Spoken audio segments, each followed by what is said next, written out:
বিমান এসে স্কুলের উপরে আঘাত করবে অতীতে কখনো ঘটে নাই। দেশে যদি শক্তিশালী নির্বাচিত সরকার থাকে তাহলে এই দুর্ঘটনার সংখ্যাও কমে আসবে।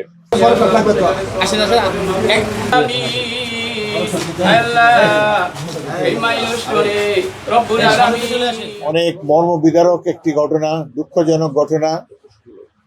21শে জুলাই তারিখের এই ঘটনা সারা পৃথিবী ব্যাপী ছড়িয়ে গিয়েছে এবং সারা বিশ্বের জনগণ দুঃখ প্রকাশ করছে। এই যে বাচ্চা শিশুরা, স্কুলের কোমলমতি ছাত্ররা অকালে পৃথিবী ছেড়ে বিদায় নিয়েছে। আমরা এখানে এই পরিবারগুলোর, ক্ষতিগ্রস্ত পরিবার সমূহের সবাইকে সান্ত্বনা দেওয়ার জন্য এখানে উপস্থিত। এই ঘটনার জন্য সান্ত্বনা দেওয়ার ভাষা আমার নেই। একটু আগে রফিক সাহেব আমাকে বলছিলেন তার মেয়েটা একজনকে, তার ভাইকে চিপস আনার জন্যে টাকা দিয়েছিল, বাইরে গিয়েছিল। চিপস নিয়ে আসার সময় দেখে যে ইতিমধ্যে দুর্ঘটনার কবলিত হয়েছে, আগুন জ্বলছে চারিদিকে।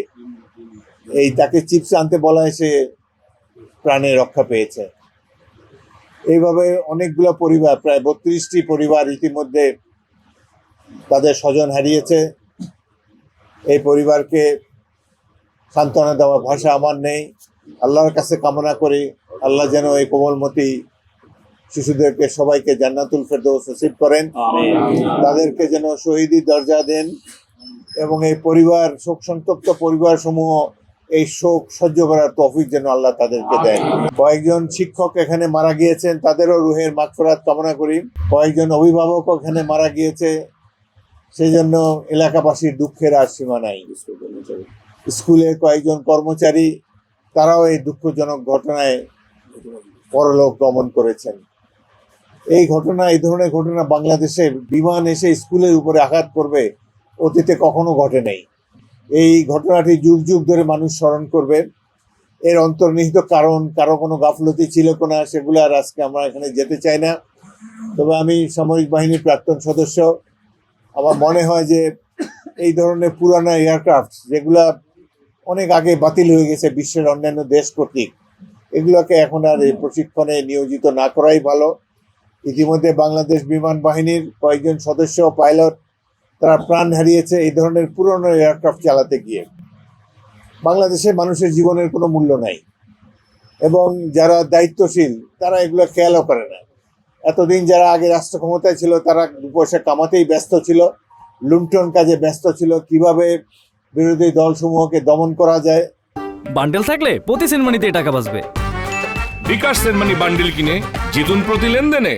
হত্যা, গুম, কিভাবে এই সমস্ত অত্যাচারের মাধ্যমে ভোট রিগিং করে নিজেদের শাসনকালকে প্রলম্বিত করা যায়, এটাই ছিল তাদের চিন্তা।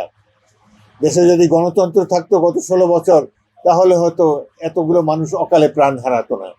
আমাদেরও নির্বাচিত প্রতিনিধিদেরও দেখার সুযোগ হতো কেন এই ধরনের মর্মান্তিক অ্যাক্সিডেন্টগুলো ঘটে।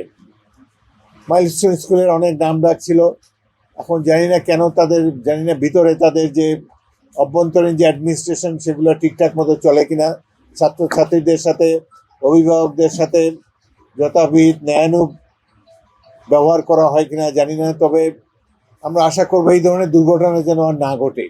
বিমান বাহিনীর যারা কর্মকর্তা আছে তাদেরকে অনুরোধ করব তারা যেন মেনটেন্যান্স ঠিক মতো করেন।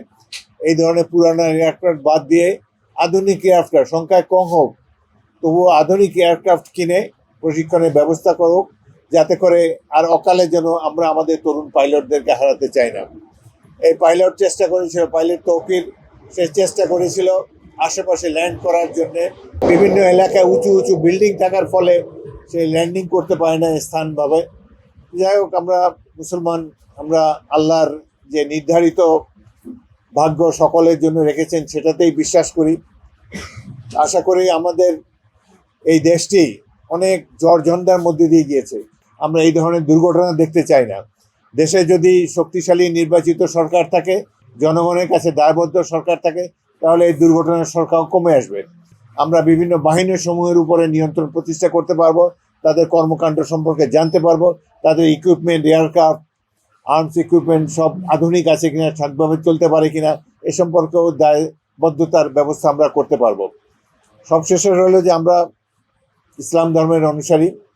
আমরা বিশ্বাস করি এই পৃথিবীর পর আরেক পৃথিবী আছে, যেখানে আমাদের বর্তমান পৃথিবীর কর্মকাণ্ডের জন্য জবাবদিহি করতে হবে আমাদের।